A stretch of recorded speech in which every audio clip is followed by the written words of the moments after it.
of this video is to do a mind exercise, and it's for like I'm gonna end up calling it the who why, because you kept saying in our message, and I was like, you want to do a video with me? And you kept saying the who? And I'm like, what? I'll ask her later. But honestly, if you really think about it, this is for me, or well, shall I say, it's so easy to tell somebody, well, figure out what you love to do. Figure out what gets you excited and to wake up in the morning or to stay up late. And it's like, well, sometimes you just lose yourself and you really don't even know where to start. And I remember being at that point in my life where it was like, well, what am I good at? Like, really, like I had to sit down with a pen and paper and be like, well, what do I like doing? Like, what can I do as a career? And I was so lost. And I found this exercise, and that's why I wanted to kind of share. Not saying that you're lost or anything like that, but I have fun with you. And I figured, you know what? Let me just get you on live. Not live. I am lost though half the time. You're what? I am lost half the time. And then we can do this exercise. And then because I was going to do it with me, and it's like, it's going to be way more fun to kind of see how it works in a raw form. You've never even heard of this. And what it's called is Ikigai. It's a Japanese secret on long life and happiness. It can also mean, let me show you, I'm going to share my screen right quick. I created, all right, so let's see. This is what it is. This is kind of the symbol of Ikigai, and I'll go through and explain everything and ask you a bunch of questions. All right, and then here's my Word document that, so it basically means a reason for being. And what this exercise is going to do is it's basically going to find your Ikigai of what is your passion, your mission, your profession, and your vocation. But it's something that you can get paid for and that what the world needs. So it's just like this all-inclusive way of reason of being and having a long and happy life. And I was like, okay, I'm a little skeptical. And I was like, I love this already. Yeah, I actually did. And I was like, wow, it's super powerful. And I did it on one of my friends. And he was like, oh, wow, this is even great. But he didn't put anything into action. So step one is to really kind of find your why, find what moves you, find what you love to do, and kind of narrow in on that. And then step two is to actually put it into your schedule and do something, because execution, I'll just say talk is cheap, but execution is where it's at. I'm already writing it down. You don't have to. You just have to answer some questions, but I think it is important for you to write down what you say. So like question number one is, what are the things that you love in life? What do you love doing? What are you really passionate about? I love my family, period. Okay. Like, I love my mom, my husband, my kids, my family, like my friends. That's easy. Yeah. Okay. And then what are some like tasks? Something that, for me, I like gardening. I like giving. Yeah, it could be a hobby, just something that you love doing. Like, do you like cooking? Do you like cleaning? I mean, I love cooking.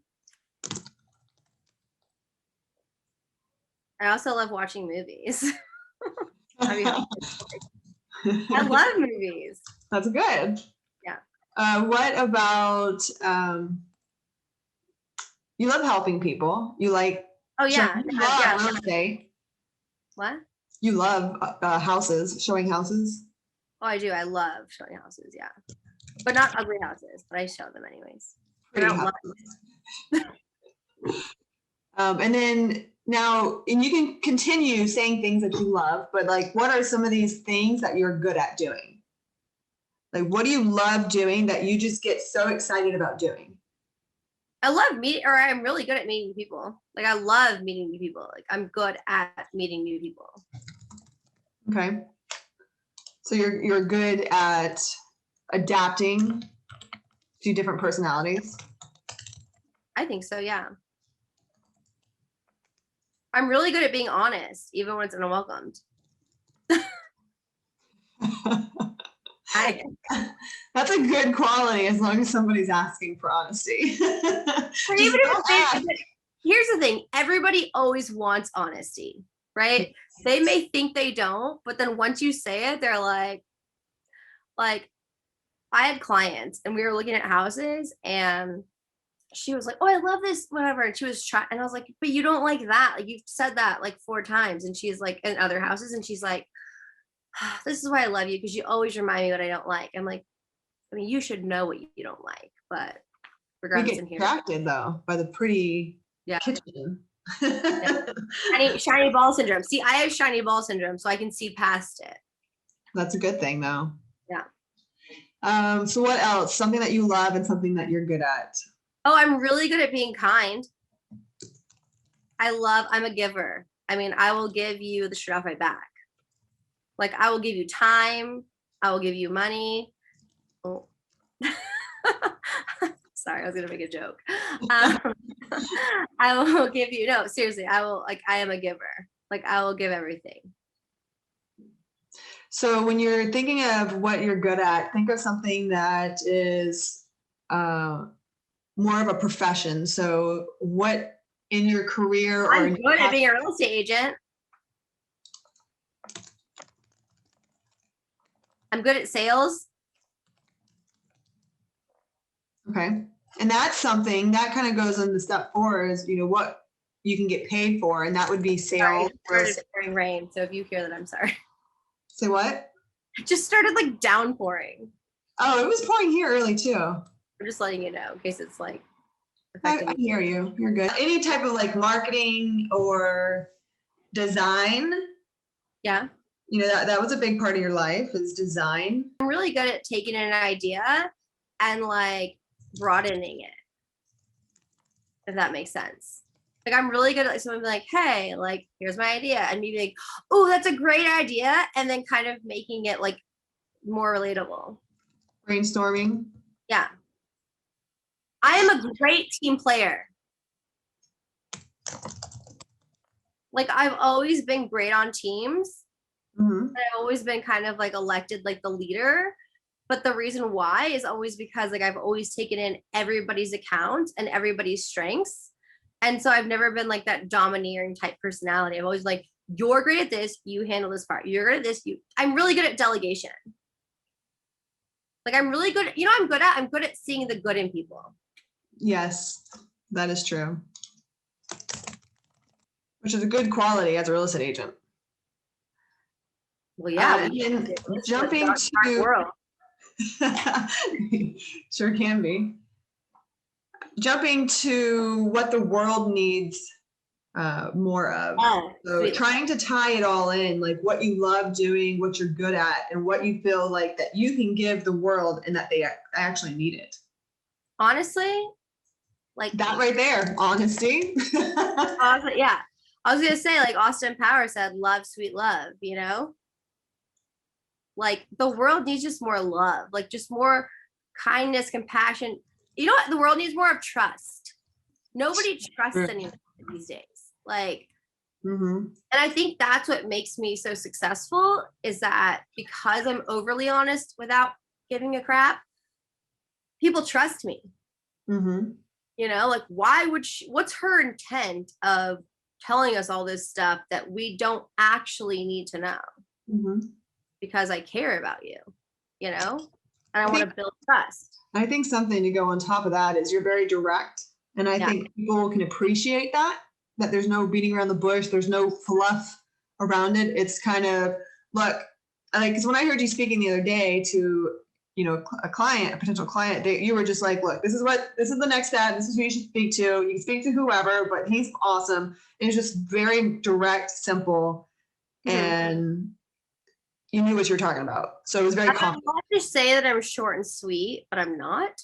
But like, that's my goal. Like, when what's that saying? Short and sweet with a little bit of spice. I don't know. I try to be short and sweet, but I'm like, my stereotypical phrase is, a long story short, like 3 hours later. That is you. I know, that is me. It's so hard because I try so hard to be direct and short and sweet, but then like people distract me because I have ADD. So. So going back to kind of closing in on all the items that you spoke, right? It's trying to figure out, you know, what you can get paid for by doing the things that you love. Okay. Yeah. So it's what you love, it's what you're good at, it's what the world needs. And that alone is what's going to help you get paid and love what you're doing. And that's exactly what the Ikigai means. So it's figuring out what you love, what you're good at, what the world needs, and how you can get paid. So see, you know why it's hard for me is because I already love what I'm doing. So I didn't realize that.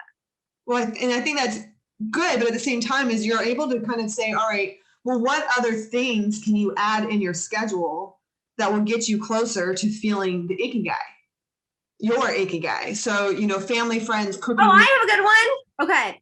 Yeah. Asking for help. The world needs to be able to ask for help.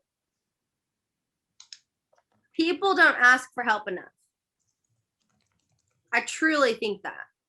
I think that people take on more than they can chew, or they believe they can, or they think that they should. I guess that's what I was trying to say in the whole last hour I was talking, is that I think that like people need to just ask for help.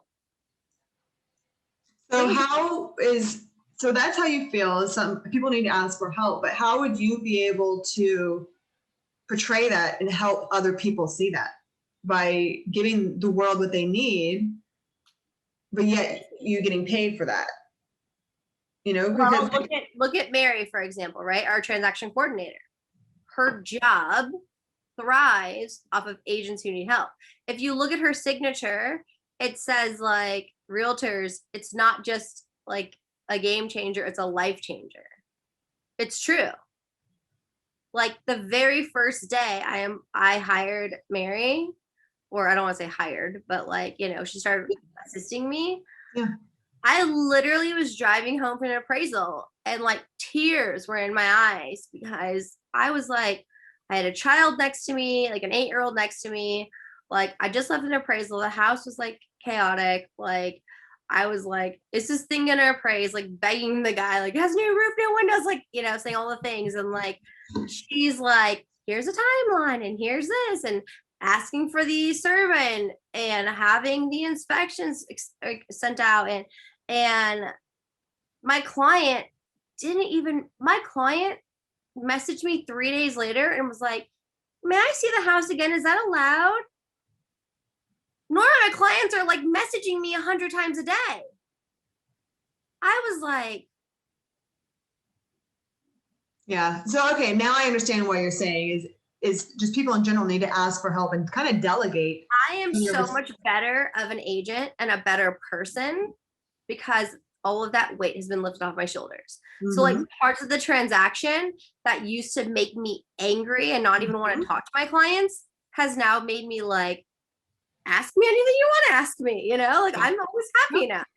So delegating is, we need to help more people delegating. Yeah. And that's, I just have an awesome thought of kind of, you do real estate, right? And you're good at it, you love it, you know, but it's now tying in how you can put more family and friends into it, which is kind of can go into having more cookouts and movie nights. Even though we're in a pandemic, you know, you can still do that 6 feet apart, have a backyard little party. Yeah. You know, and then just have little chairs spread out, put a movie out there, or have like, you know, a little cooking deal out there. So I think that's a great way for you to do the things that you love, and kind of at the same time, it'll come back to you tenfold when you're able to close real estate deals for your friends and family and make sure they get proper protection. At the same time, you know, it's things that you're already doing, what you're good at is you're meeting new people. You know, people send you referrals, and so you're able to help and direct them by being kind and being honest and helping adapt to different personalities. And I think another thing that you can start doing, or I guess focus more on, is helping other agents with these brainstorming, which you've been doing with me. It's been tremendous. But having these templates, you know, and designing that thing and actually growing that, but then helping other agents also delegate and make sure they ask for help. Like what I did with you, saying you need to go hire Mary, and you finally did it. And now you're like, why did I wait so long? So I think but you know what the best part was, is that even though I was like, why did I wait so long? You were like, stop worrying about like the negative and focus on the joy that she's bringing. And like, I tell myself that every day, because every day I want to like go in the fetal position, like, I was so stupid. And then it's like you have that inspirational part of you that's like, just forget about that and move forward, which that's totally my personality. And so I'm just like, I love that. And I'm like, you're right. Get over it. Be grateful. So I think your two top place things that you should be focused on is your real estate sales, which you're already doing, but also has to always be number one. Because if you're not making money, you can't help anyone. Right. And then also expanding, being able to mentor other agents, which is excellent that EXP Realty already has that model for you. But those are two ways that you're going to do what you love, do what you're good at, do what the world needs more of, and you're going to get paid. And that right there, I think is, I mean, you're already focused on all of that. It's just now expanding that idea and now figuring out, sitting down with it, maybe we can do it on another video. Of kind of taking control of your schedule or looking at your schedule and all your free time and how you're going to implement your Ikigai into your calendar so you can have that happy life. Yeah, I think like ultimately it's so great to like, as you're typing this stuff, like I can like see it. And it's like, you know, what was it? Someone told me yesterday or on the phone, a client was something like, my wife just told me, like, he's like, she just listened. I guess his wife was listening to me talk to him on speaker or something. And he goes, my wife just said, I love her because she's honest, she's smart, and she's funny. And I was like, dang, like those are three great qualities.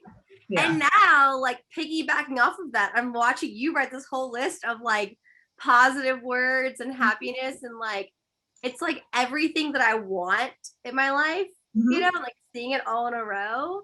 Like makes me feel like ultra inspired to like good. You know what I mean? That was the perfect of that. And the thing is like sometimes I'm like, oh, there's just so much to do. I like, what am I good at? Like, I just think that, you know, maybe I don't have enough time or, you know, but when you really just kind of sit down and like write it all out, it's actually quite simple. And then you can kind of narrow in on really what actually makes you happy and stop focusing on everything else. Well, I think also like, we're all our own worst critics. So we're always going to kind of be like, you know, oh, like being honest, but sometimes being overly honest is not great. You know what I mean? Like we can always beat ourselves up for all of our positive qualities. So I think it's really great to have like somebody else do it for you because like they kind of like see the good in you or see the positive in you and eliminate that negative. And then when they take that part out, it's like it's like affirmations to yourself. And you're like, wait, I said all those words to myself. Why don't I like see that in the mirror, you know? I think it's great to reference too, is print it out or you put it in your notepad or something to where you can be like, you know, this is what you need to be focused on. That's it. Like this is a way to have your friends, your family. These are your own affirmations, you know? Yeah. And only focusing on what makes you happy will get you closer to feeling happy. You know, and figuring out what your focus is. And once you get excited about some projects, like I think that from here is you need to elaborate, like, all right, well, what can you do in real estate sales that would help with cookouts and movies? Can you invite your past clients? Exactly. That's what makes so much sense. Like how like you did the ice cream party, you know, like you made such a great thing. Like I would love to do a cookout. You know what I mean? Because like my husband could grill and I could just like entertain, you know what I mean? Like perfect combo. Yeah. No, this is so fun. So like to also see like the things you like too written down. It's like narrowed down. Like, oh, I have to market today. What should I do? Oh, well, I love meeting people. So like, what's a way I can meet people? Exactly. Like, talk about door knocking, you know? Like I'm not intimidated by door knocking. So that's a skill, I say. And that's maybe something that you can help other people with. So like creating some sort of content or even a video on how to get over door knocking. But that's the thing is like, I don't even know how to get over it because I'm not. Well, for other people, it's like, well, how do you go about it? What's a script? What do you say? Like, you know, you don't get nervous, but other people do. Oh, I get nervous. How do you overcome that? You know, I think that should be a good content video for you to help other agents. After this, we're going to end this video and then we're going to jump on and talk about how to set up your LLC and how to get all of your business expenses organized and then how to pay yourself W-2 and pay your quarterly taxes and keep amazing record keeping. So we're going to jump on that. But thank you so much for jumping on this video. And I'm going to email you, Ikigai. That was so fun. We're going to have to do another video on of me doing you. and elaborating on what you can be doing more to get closer to your Ikigai. So I'll see you on the next video. I appreciate it. See you at the next adventure.